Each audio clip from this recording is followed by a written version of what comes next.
નમસ્કાર વિદ્યાર્થી મિત્રો, આપ સૌનું વન ટચ એજ્યુકેશન ચેનલ પર હું ભરત પટેલ હાર્દિક સ્વાગત કરું છું।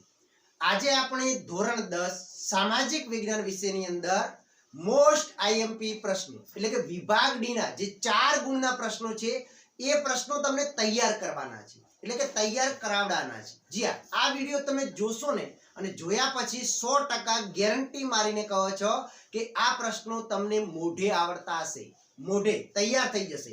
કારણ કે હવે અમે તમને તૈયાર કરાવવા માંગીએ છીએ, જેટલું આપીએ એટલું પરફેક્ટ તમે તૈયાર કરી શકો। તો સરળ સમજૂતી સાથે એકદમ અલગ અંદાજમાં, નવા અંદાજમાં YouTube ઉપર શરૂ થઈ રહી છે આ તમારા માટેની સિરીઝ। આ સિરીઝનું નામ શું આપવું ને એ તમારે કમેન્ટ્સ કરીને જણાવવાનું છે। તમે કમેન્ટ્સ કરો ભાઈ આપણી આ જે સિરીઝ શરૂ કરી છે એનું પર્ટિક્યુલર એક નામ આપી દઈએ તો સામાજિક વિજ્ઞાનની અંદર જે તમારો ડર છે એ હું તમને દૂર કરી દઉં અને આ વખતે બોર્ડની પરીક્ષાની અંદર 80 માંથી 80 લાવવાના છે એ વાત પાકી થઈ ગઈ છે। વન ટચ એજ્યુકેશન ચેનલ સામાજિક વિજ્ઞાનની અંદર એક નવા અંદાજમાં આવી ગયા છે તમારી સમક્ષ। તો ચાલો વિડિયોની શરૂઆત। ચેપ્ટર 5 ના મોસ્ટ આઈએમપી પ્રશ્નો કવર કરવાના છે। આ વખતે 2023 માટે બોર્ડ એક્ઝામ માટે મોસ્ટ આઈએમપી પ્રશ્ન પ્રથમ ક્રમે વન ટચ એજ્યુકેશન દ્વારા કયો મૂકવામાં આવ્યો છે તો એ પ્રશ્ન છે પ્રાચીન ભારતનું, યાદ રાખજો કયું છે, પ્રાચીન ભારતનું વાસ્તુશાસ્ત્રનું, પ્રાચીન ભારતના વાસ્તુશાસ્ત્રનો પરિચય આપો, કયો છે? અથવા તો આના એવો જ પ્રશ્ન છે કે પ્રાચીન ભારતના વાસ્તુશાસ્ત્ર વિશે ટૂંક નોંધ લખો અથવા તો ટૂંકમાં સમજાવો। તો પ્રાચીન ભારતનું વાસ્તુશાસ્ત્ર એકદમ સરળ પ્રશ્ન છે, તમને આવડી જ જશે। જુઓ તો પહેલું એક યાદ રાખો કે ભાઈ પ્રાચીન ભારતનું જે વાસ્તુશાસ્ત્ર છે તો એ વાસ્તુશાસ્ત્ર છે ને એ જ્યોતિષ શાસ્ત્રનું અવિભાજ્ય અંગ છે। યાદ રાખજો, આ ટોપિક યાદ જ રહેવો જોઈએ કે વાસ્તુશાસ્ત્ર છે, વાસ્તુશાસ્ત્ર એ જ્યોતિષ શાસ્ત્રનું, કયા શાસ્ત્રનું? જ્યોતિષ શાસ્ત્રનું અવિભાજ્ય અંગ છે। કયું અંગ છે?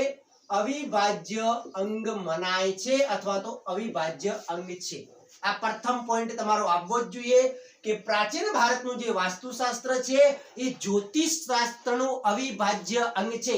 ઘણી વખત ટૂંકા પ્રશ્નમાં પૂછી નાખે છે કે ભાઈ વાસ્તુશાસ્ત્ર એ કયા શાસ્ત્રનું અવિભાજ્ય અંગ છે તો જ્યોતિષ શાસ્ત્રનું અવિભાજ્ય અંગ છે।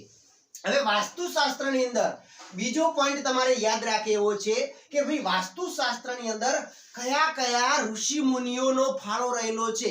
તો વાસ્તુશાસ્ત્રની આપણે વાત કરી રહ્યા છીએ ત્યારે બ્રહ્મા, વિષ્ણુ, નારદ, વિશ્વકર્મા છે, ભૃગુ ઋષિ છે, વશિષ્ઠ છે, આવા ઋષિઓએ વાસ્તુશાસ્ત્રના પ્રણેતા માનવામાં આવે છે।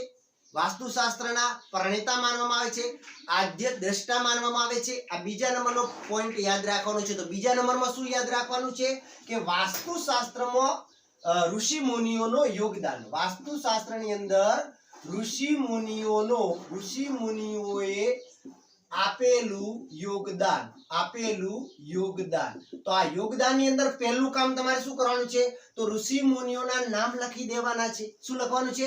ઋષિ મુનિઓના નામ લખી દેવાના છે। કયા કયા ઋષિ મુનિઓ છે? બ્રહ્મા, વિષ્ણુ, નારદ, ભૃગુ, વિશ્વકર્મા, વશિષ્ઠ, આ તમામ ઋષિ મુનિઓએ વાસ્તુશાસ્ત્રના પ્રણેતા માનવામાં આવે છે, વાસ્તુશાસ્ત્રના આદ્ય દ્રષ્ટા માનવામાં આવે છે।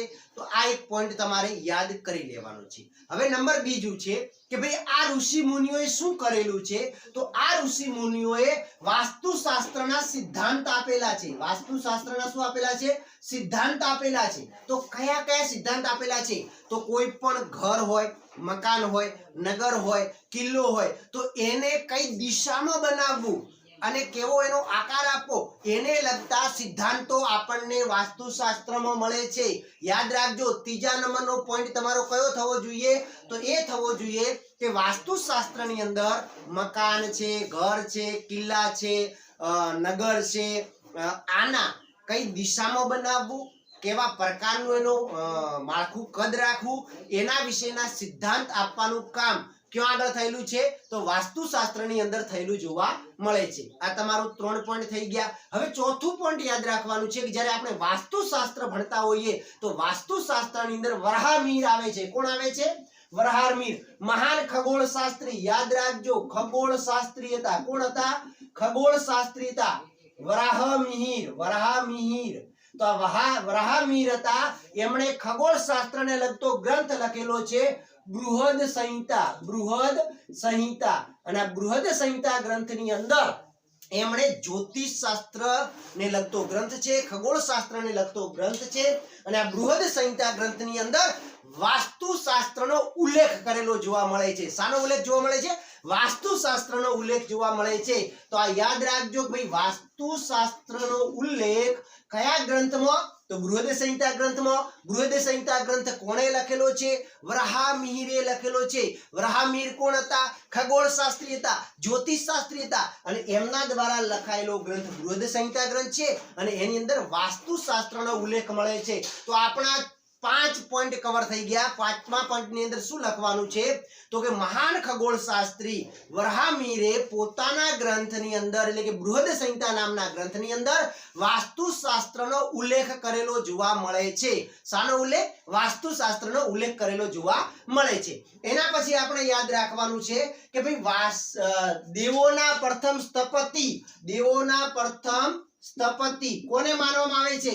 વિશ્વકર્માને। વિશ્વકર્મા જે છે એને દેવોના પ્રથમ સ્થપતિ એટલે આર્કિટેક્ટ માનવામાં આવે છે, અને દેવોના પ્રથમ સ્થપતિ કોણ છે? તો વિશ્વકર્મા છે, અને વિશ્વકર્માને દેવોના પ્રથમ સ્થપતિ માનવામાં આવે છે, આર્કિટેક્ટ માનવામાં આવે છે। અને વાસ્તુશાસ્ત્રના એમણે 8 ભાગ બતાવ્યા છે। વાસ્તુશાસ્ત્રના કેટલા ભાગ બતાવેલા છે? તો 8 ભાગ બતાવેલા છે। વાસ્તુશાસ્ત્રની અંદર મકાન, ઘર જે છે એ ઘરને કઈ દિશામાં રાખવું, એનો આકાર કેવો, એનો કદ કેવો છે, ત્યાં શયનખંડ કયો રાખવું, બ્રહ્મકક્ષ કયો રાખવું, ઘરનું રસોડું કયો રાખવું, કયા સ્થાને હોવું જોઈએ, એના વિશેની સંપૂર્ણ માહિતી આપણને વાસ્તુશાસ્ત્રની અંદર મળે છે। હવે આપણે યાદ રાખવાનું છે ભાઈ વાસ્તુશાસ્ત્રનો પુનરુદ્ધાર કરાવેલો છે તો કોણે કરાવેલો છે? તો યાદ રાખજો 15મી સદીમાં। કઈ સદીમાં? 15મી સદીમાં મેવાડના રાણા, મેવાડના રાણા કુંભાએ, મેવાડના રાણા કુંભાએ વાસ્તુશાસ્ત્રનો પુનરુદ્ધાર કરેલો છે। એટલે કે વાસ્તુશાસ્ત્રના જેટલા પણ ગ્રંથો હતા એ ગ્રંથોની અંદર સુધારા વધારા કર્યા। અને છેલ્લી વસ્તુ યાદ રાખવાની છે કે વિશ્વના અલગ અલગ દેશોએ પણ ભારતના વાસ્તુશાસ્ત્રને સ્વીકારેલો છે, અને વાસ્તુશાસ્ત્રની પ્રતિષ્ઠામાં દિન પ્રતિદિન વધારો થઈ રહ્યો છે। વાસ્તુશાસ્ત્રનો ઉત્તમ નમૂનો જો તમારે જોવો હોય તો બિહારની અંદર આવેલું છે સારનાથનો સ્તંભ। યાદ રાખજો, બિહારની અંદર કયો આવેલો છે? સારનાથનો સ્તંભ આવેલો છે, જે વાસ્તુકલાનો ઉત્તમ નમૂનો છે। કયા રાજ્યમાં? બિહાર રાજ્યની અંદર આવેલું છે સારનાથનો સ્તંભ, જે આપણી ભારતની પ્રાચીન ભારતની વાસ્તુકલાનો નંબર 1 નમૂનો માનવામાં આવે છે। પ્રશ્ન નંબર 2 છે કે પ્રાચીન ભારતે વૈદિક વિદ્યા અને શલ્ય ચિકિત્સામાં સાધેલી અભૂતપૂર્વ સિદ્ધિઓ વર્ણવો। તો આ પ્રશ્ન પણ આ વખતે ખૂબ અગત્યનો પ્રશ્ન છે, તો ચાલો આપણે એને તૈયાર કરી નાખીએ। તો તમે જુઓ તો કે આવા પ્રશ્નો જ્યારે પૂછાતા હોય છે તો પહેલો પોઈન્ટ તો આપણો એકદમ ક્લિયર હોવો જોઈએ। એની અંદર શું લખવાનું છે? તો પહેલો પોઈન્ટ તમારે આંખ બંધ કરીને લખી દેવાનું છે। શું લખી દેવાનું છે? કે પ્રાચીન ભારતે વૈદિક વિદ્યા અને શલ્ય ચિકિત્સામાં અભૂતપૂર્વ સિદ્ધિઓ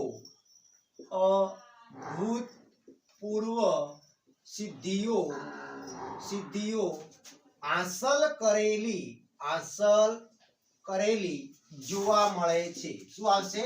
જોવા મળે છે। તો પહેલો પોઈન્ટ તમારો હોવો જોઈએ કે પ્રાચીન ભારતે વૈદિક વિદ્યા અને શલ્ય ચિકિત્સાની અંદર અભૂતપૂર્વ સિદ્ધિઓ હાંસલ કરેલી જોવા મળે છે। બીજો પોઈન્ટ આપણો શું બનશે? તો બીજો પોઈન્ટ યાદ રાખવાનો છે કે પ્રાચીન ભારતે વૈદિક શાસ્ત્ર, યાદ રાખજો, વૈદિક શાસ્ત્ર અને શલ્ય ચિકિત્સામાં શલ્ય ચિકિત્સામાં પ્રાચીન ભારતના વૈદિક શાસ્ત્ર અને શલ્ય ચિકિત્સાના પ્રણેતાઓ કોણ યાદ રાખવાના છે? પ્રણેતાઓ યાદ રાખવાના છે. તો પ્રાચીન ભારતના શલ્ય ચિકિત્સા અને વૈદિક શાસ્ત્રના પ્રણેતાઓ કોણ હતા? તો 3 પ્રણેતાઓ યાદ રાખવાના છે. નંબર 1 આવે છે મહર્ષિ ચરક. નંબર 2 યાદ રાખવાના છે મહર્ષિ સુશ્રુત. અને નંબર 3 આવે છે વાઘભટ્ટ. કોણ આવે છે? વાઘભટ્ટ. તો કે શલ્ય ચિકિત્સા કે વૈદિક શાસ્ત્રના મહાન પ્રણેતાઓ છે. એમણે અભૂતપૂર્વ સિદ્ધિઓ આપેલી છે, વૈદિક શાસ્ત્ર ક્ષેત્રે આપેલી છે. તો એ 3 યાદ રાખવાના છે મહર્ષિ ચરક, મહર્ષિ સુશ્રુત અને વાઘભટ્ટ. હવે મહર્ષિ ચરક છે એમણે એક ગ્રંથ લખેલો છે ચરક સંહિતા. કયો ગ્રંથ લખેલો છે? ચરક સંહિતા નામનો ગ્રંથ લખેલો છે. અને મહર્ષિ ચરકે ચરક સંહિતાની અંદર 2000 કરતો પણ વધારે, યાદ રાખજો, 2000 કરતો પણ વધારે વનસ્પતિ ઔષધીયની માહિતી આપેલી છે. ઔષધિઓની શું આપેલી છે? માહિતી આપેલી જોવા મળે છે. આ થઈ ગયું. હવે મહર્ષિ સુશ્રુત છે, તો એમણે કયો ગ્રંથ લખેલો છે? તો સુશ્રુત સંહિતા. કયો ગ્રંથ લખેલો છે? યાદ રાખજો, મહર્ષિ સુશ્રુતે સુશ્રુત સંહિતા નામનો ગ્રંથ લખેલો છે. અને આ ગ્રંથ છે એ શલ્ય ચિકિત્સાને લગતો ગ્રંથ છે. કોને લગતો ગ્રંથ છે? શલ્ય ચિકિત્સાને લગતો ગ્રંથ છે. અને શલ્ય ચિકિત્સા એટલે શું? તો કે જેની અંદર વાઢકાપ કરવામાં આવે છે એને લગતો ગ્રંથ કયો છે? તો કે સુશ્રુત સંહિતા ગ્રંથ છે. કોણે લખેલો છે? મહર્ષિ સુશ્રુતે લખેલો છે. અને એની અંદર એવા હથિયારોની, એવા ઓજારોની વાત કરેલી છે કે જે માથાના વાળને ચીરીને ઊભા 2 ભાગ કરી શકે છે. એવા ધારદાર હથિયારોની વાત આપણે મહર્ષિ સુશ્રુત સંહિતા ગ્રંથની અંદર કરવામાં આવેલી છે. ત્રીજું યાદ રાખવાનું છે કે વાઘભટ્ટે શું લખ્યું છે? તો વાઘભટ્ટ સંહિતા લખેલું છે. શું લખેલું છે? વાઘભટ્ટ સંહિતા અથવા તો અષ્ટાંગ હૃદય નામનો ગ્રંથ લખેલો છે. યાદ રાખજો, અષ્ટાંગ હૃદય નામનો ગ્રંથ લખેલો છે. અને એની અંદર પણ એમણે માનવીના થતા રોગોનું વર્ણન કરેલું છે. તો આ 3 મહાન પ્રણેતાઓને યાદ રાખવા પડશે આ પ્રશ્ન લખતી વખતે. તો ક્લિયર થઈ ગયું? ફરીથી બોલું છું કે ભાઈ પ્રાચીન ભારતના વૈદિક શાસ્ત્રના મહાન પ્રણેતાઓ કોણ છે? મહર્ષિ ચરક, મહર્ષિ સુશ્રુત અને વાઘભટ્ટ. જેની અંદર મહર્ષિ ચરકે શું કરેલું છે? તો ચરક સંહિતા નામનો ગ્રંથ લખેલો છે. અને એ ગ્રંથની અંદર 2000 કરતો પણ વધારે વનસ્પતિ ઔષધિઓનું વર્ણન કરેલું છે. નંબર 2 આવે છે મહર્ષિ સુશ્રુત. તો મહર્ષિ સુશ્રુતે પણ સુશ્રુત સંહિતા નામનો ગ્રંથ લખેલો છે. અને જેની અંદર વાઢકાપને લગતા એટલે કે શલ્ય ચિકિત્સાને લગતો ગ્રંથ છે. અને એમાં એવા હથિયારોની, એવા ઓજારોની વાત કરી છે કે જે માથાના વાળને ઊભા ચીરીને 2 ભાગ કરી શકતા હતા. એના પછી આપણે વાઘભટ્ટ છે, તો વાઘભટ્ટે અષ્ટાંગ હૃદય નામનો ગ્રંથ લખ્યો. અને જેની અંદર રોગોના નિદાનને લગતી બાબતો આપવામાં આવેલી છે. ક્લિયર થઈ ગયું? હવે આપણે પ્રાચીન હિન્દુ શાસ્ત્રની વાત કરવાની છે. પ્રાચીન હિન્દુ શાસ્ત્રો છે એ પણ ઔષધીયને લગતા, જેની અંદર વનસ્પતિ ઔષધીય છે, પ્રાણીજન્ય રોગો છે, દવા બનાવવાની વિધિઓ છે, આના વિપુલ ભંડારો એની અંદર અવેલેબલ છે. તો પ્રાચીન સમયનું જે આપણું હિન્દુ શાસ્ત્રો છે એ પણ ઔષધિઓની જાણકારીથી ભરપૂર હતા. એના પછી આપણા પ્રાચીન શાસ્ત્રની અંદર જે પ્યાલા આકારનો પાટો બાંધવામાં આવતો હતો અને એનું લોહીનું ધરીભ્રમણ બંધ કરવાની પણ એક કલા એ લોકો જાણતા હતા.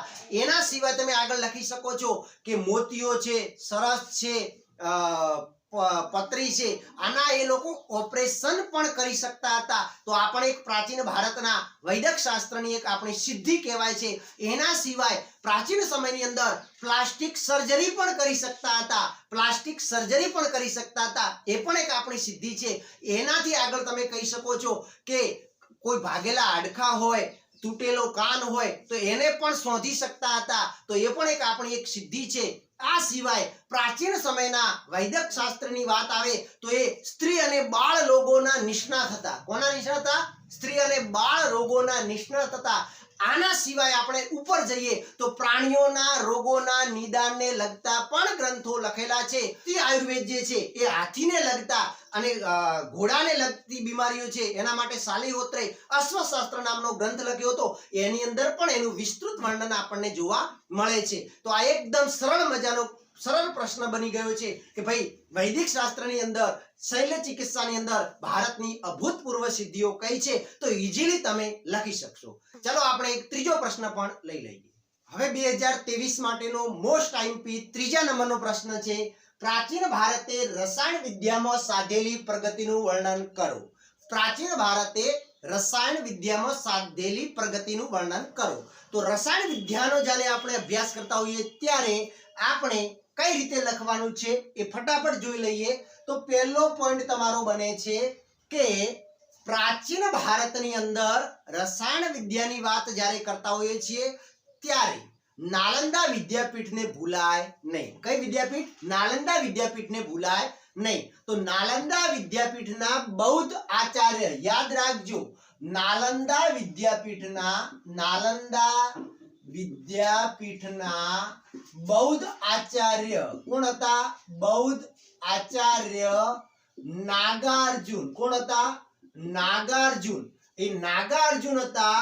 એમણે રસાયણ ક્ષેત્રે અભૂતપૂર્વ સિદ્ધિઓ હાંસલ કરેલી છે. આ નાગાર્જુન જે છે એ નાગાર્જુનનું યોગદાન શું છે? તો કે નાલંદા વિદ્યાપીઠના બૌદ્ધ આચાર્ય નાગાર્જુને વનસ્પતિ ઔષધિઓ, આપણે વનસ્પતિ ઔષધિઓ વાપરતા હતા, એ ઔષધિઓની સાથે સાથે રસાયણ ઔષધિઓ વાપરવાની એમણે શું કરી હતી? ભલામણ કરી હતી. તો આ પહેલો પોઈન્ટ આપણો આવવો જોઈએ કે ભાઈ રસાયણ વિદ્યા ક્ષેત્રે પૂછાય તો પહેલો પોઈન્ટ તમારે શું લખવાનું છે કે પ્રાચીન ભારતની નાલંદા વિદ્યાપીઠના બૌદ્ધ આચાર્ય નાગાર્જુને વનસ્પતિ ઔષધિની સાથે સાથે રસાયણ ઔષધીય વાપરવાની ભલામણ કરી હતી. નંબર 2 આવે છે કે નાગાર્જુન જે બૌદ્ધ આચાર્ય હતા, નાગાર્જુન, તો જે નાગાર્જુન છે એમને રસાયણ વિદ્યાના પિતા માનવામાં આવે છે. યાદ રાખજો, રસાયણ વિદ્યાના શું માનવામાં આવે છે? પિતા મનાય છે. રસાયણ વિદ્યાના શું મનાય છે? પિતા મનાય છે. રસાયણ શાસ્ત્રના પિતા કોણ મનાય છે? નાગાર્જુન મનાય છે. અને એમના દ્વારા 2 પુસ્તકો લખાયેલા છે, રસ રત્નાકર અને આરોગ્ય મંજરી. તો નાગાર્જુને કયા 2 પુસ્તકો લખ્યા છે? તો કે રસ રત્નાકર અને આરોગ્ય મંજરી. આ 2 પુસ્તકો પણ યાદ રાખવા પડશે. તો આપણો બીજો પોઈન્ટ શું થવાનો છે કે નાગાર્જુનને રસાયણ શાસ્ત્રના પિતા માનવામાં આવે છે અને નાગાર્જુને રસ રત્નાકર અને આરોગ્ય મંજરી નામના 2 પુસ્તકો લખેલા છે.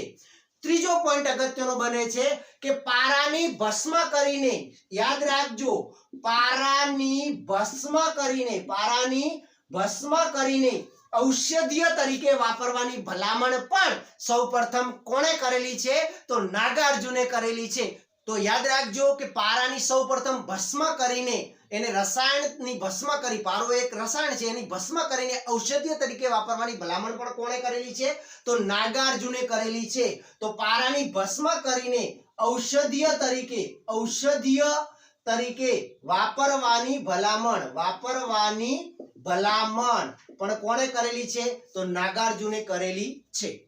આ સિવાય નાલંદા વિદ્યાપીઠની અંદર રસાયણ વિદ્યાના વિદ્યાર્થીઓ માટે અલગ રસાયણની પ્રયોગશાળા હતી અને ભઠ્ઠીઓ પણ આવેલી હતી. તો આપણો ચોથો પોઈન્ટ શું બની શકે છે કે નાલંદા વિદ્યાપીઠમાં અલગ રસાયણ શાળા હતી. શું હતી? અલગ રસાયણ શાળા હતી અને ભઠ્ઠીઓ આવેલી હતી. શું આવેલી હતી? ભઠ્ઠીઓ આવેલી હતી. આ પણ આપણો એક પોઈન્ટ યાદ રાખવાનો છે કે પ્રાચીન જે નાલંદા વિદ્યાપીઠ હતી એમાં રસાયણ વિદ્યાનો અભ્યાસ કરતા વિદ્યાર્થીઓ માટે અલગ રસાયણ શાળા હતી, પ્રયોગશાળા હતી અને રસાયણને ગરમ કરવા માટે એમને ઉપર પ્રયોગ કરવા માટે એ ભઠ્ઠીઓ પણ આવેલી હતી. રસાયણ શાસ્ત્રને લગતા ગ્રંથોની વાત આવે તો રસાયણ શાસ્ત્રના ગ્રંથોની અંદર મુખ્ય રસ, એના પછી ઉપરસ, એના પછી 10 પ્રકારના વિષ અને એના પછી અલગ અલગ પ્રકારના ક્ષારો વિશે એ ગ્રંથોની અંદર માહિતી આપવામાં આવેલી છે. તો આ પણ એક પોઈન્ટ યાદ રાખે જેવો છે. પ્રાચીન ભારતની અંદર તમે જુઓ તો આપણને કેટલાક મૂર્તિઓ મળી આવેલી છે. તો યાદ રાખજો, બિહાર રાજ્યના ભાગલપુર જિલ્લાની અંદર ભગવાન બુદ્ધની તામ્ર મૂર્તિ મળી આવેલી છે. કેવી મૂર્તિ મળી આવી છે? તામ્ર મૂર્તિ. કોની મૂર્તિ હતી? તો ભગવાન બુદ્ધની મૂર્તિ હતી. ક્યાંથી મળી આવેલી છે? બિહારના ભાગલપુર જિલ્લાની અંદરથી તામ્ર મૂર્તિ મળી આવેલી છે. અને એ મૂર્તિની ખાસિયત શું હતી? તો કે 7.5 ફૂટ ઊંચી હતી. કેટલી? 7.5 ફૂટ ઊંચી હતી અને 1 ટન વજન ધરાવતી તામ્ર મૂર્તિ મળી આવેલી છે. આ સિવાય આપણા નાલંદા વિદ્યાપીઠની અંદરથી જ પણ એક ભગવાન બુદ્ધની મૂર્તિ મળેલી છે. એ પણ 18 ફૂટ ઊંચી હતી. કેટલા ફૂટ? 18 ફૂટ ઊંચી હતી. તાંબાની હતી. કઈ હતી? તાંબાની મૂર્તિ હતી. તો આ બીજી વસ્તુ યાદ રાખવાની છે કે નાલંદા વિદ્યાપીઠમાં પણ આપણને 18 ફૂટ ઊંચી તાંબાની મૂર્તિ મળેલી છે. એ પણ કોની હતી? તો ભગવાન બુદ્ધની મૂર્તિ હતી. તો એ આપણા રસાયણ વિદ્યાની અભૂતપૂર્વ સિદ્ધિ કહેવાય છે. કારણ કે પ્રાચીન સમયની અંદર ભગવાન બુદ્ધની તામ્ર મૂર્તિ જે 7.5 ફૂટ ઊંચી 1 ટન વજન ધરાવતી બિહારના ભાગલપુર જિલ્લામાંથી મળેલી છે અને નાલંદા વિદ્યાપીઠ પાસેથી આપણને 18 ફૂટ ઊંચી ભગવાન બુદ્ધની તાંબાની મૂર્તિ પણ મળેલી છે. એ પણ આપણા પ્રાચીન ભારતની રસાયણ ક્ષેત્રની અભૂતપૂર્વ સિદ્ધિ મનાય છે. આ સિવાય સમ્રાટ ચંદ્રગુપ્ત બીજાએ વિક્રમાદિત્ય દિલ્હીની અંદર જે કુતુબ મિનાર છે એની બાજુમાં વિજય સ્તંભ બનાવેલો છે. શું બનાવેલો છે? વિજય સ્તંભ બનાવેલો છે. તો આ વિજય સ્તંભને પણ ભૂલાય નહીં, કારણ કે આ વિજય સ્તંભ છે લોખંડનો બનેલો છે. તેમ છતાં એના ઉપર ઘણા બધા વર્ષો થઈ ગયા, ટાઢ તડકો બધું પડ્યું છે, ખુલ્લામાં છે, છતાં હજી ઉપર એને કાટ લાગ્યો નથી. તો આ પણ એક આપણી રસાયણ શાસ્ત્રની અદ્ભુત સિદ્ધિ માનવામાં આવે છે. તો એકદમ ઈઝી છે, આટલું તમારે યાદ રાખવાનું છે. હવે આપણે ચોથા નંબરનો પ્રશ્ન જોઈએ. વારંવાર પૂછેલો પ્રશ્ન છે કે પ્રાચીન ભારતના ગણિત શાસ્ત્રની સિદ્ધિઓ વર્ણવો. તો પ્રાચીન ભારતની આપણે જ્યારે વાત કરતા હોઈએ છીએ ત્યારે પ્રાચીન ભારતે વિશ્વને ગણિત ક્ષેત્રે ઘણી બધી ભેટો આપેલી છે. તેમાં પહેલો પોઈન્ટ આપણો આવવો જોઈએ કે પ્રાચીન ભારતે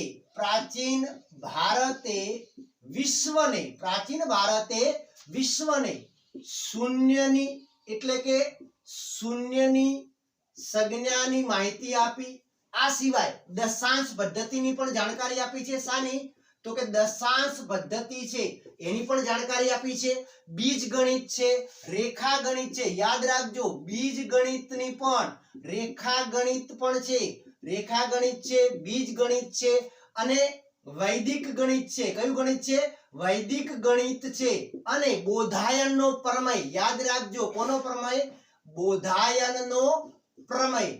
આ બધાની ભેટ વિશ્વને આપેલી છે. તો પહેલો પોઈન્ટ આપણો હોવો જોઈએ કે પ્રાચીન ભારતે વિશ્વને શૂન્યની સંજ્ઞાની, દશાંશ પદ્ધતિ, રેખા ગણિત, બીજ ગણિત, અંક ગણિત, વૈદિક ગણિત અને બોધાયનનો જે પ્રમેય છે એની વિશ્વને ભેટ આપેલી છે.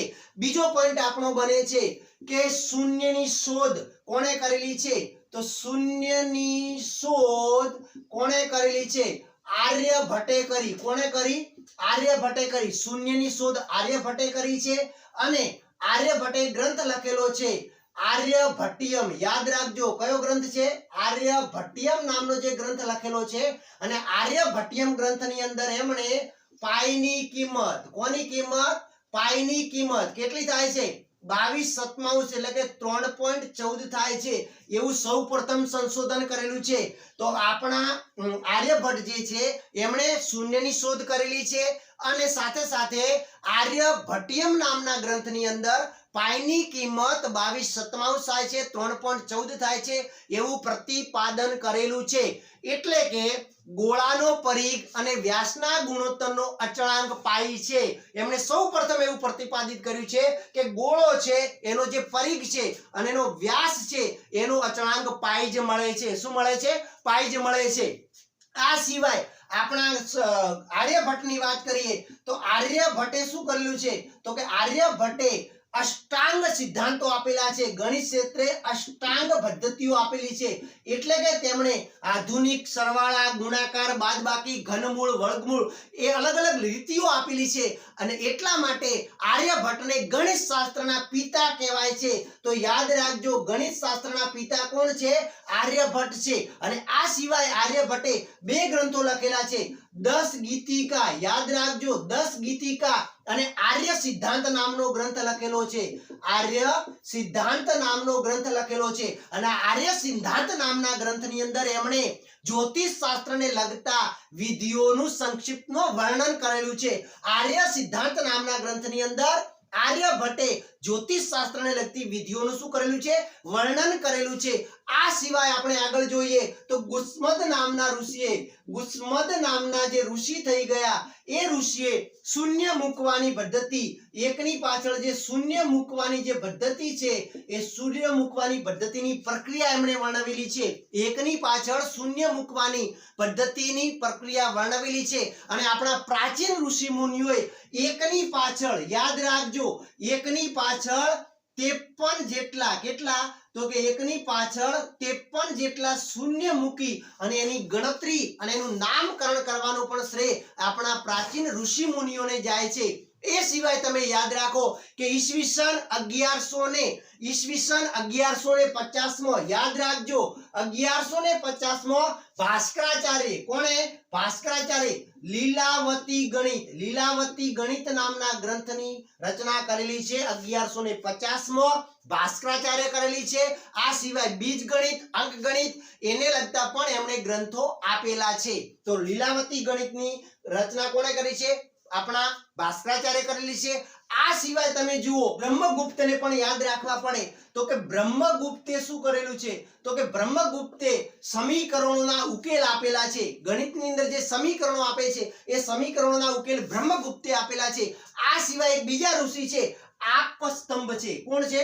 આપસ્તંભ નામના. તો એમણે સલ્વ સૂત્રો આપેલા છે. આપસ્તંભ નામના જે ઋષિ છે એમને આપણને સલ્વ સૂત્રો આપેલા છે, જે પ્રમેય કહેવાય, એ પ્રમેય આપેલા છે. આ સિવાય બોધાયન અને કાત્યાયન નામના જે ઋષિ થઈ ગયા એમણે પણ ગણિત શાસ્ત્ર ક્ષેત્રે ઘણા બધા આપણને સિદ્ધાંતો આપેલા છે. તો આ ગણિત ક્ષેત્રે આપણા ભારતની, પ્રાચીન ભારતની અભૂતપૂર્વ સિદ્ધિઓ મનાય છે. તો વિદ્યાર્થી મિત્રો, આ વિડીયો પસંદ આવ્યો હોય અને હવે જો ફરીથી તમારે આવા વિડીયો જોતા હોય તો કમેન્ટ કરો અને વિડીયોને શેર કરો. મને ખબર છે કે આવા વિડીયો ઓછા વિદ્યાર્થીઓ જોવે છે, પણ જે જુએ છે એમનું 100% કામ થઈ જાય છે. ફરી મળીશું નવા વિડીયો સાથે. જય હિન્દ, જય ભારત.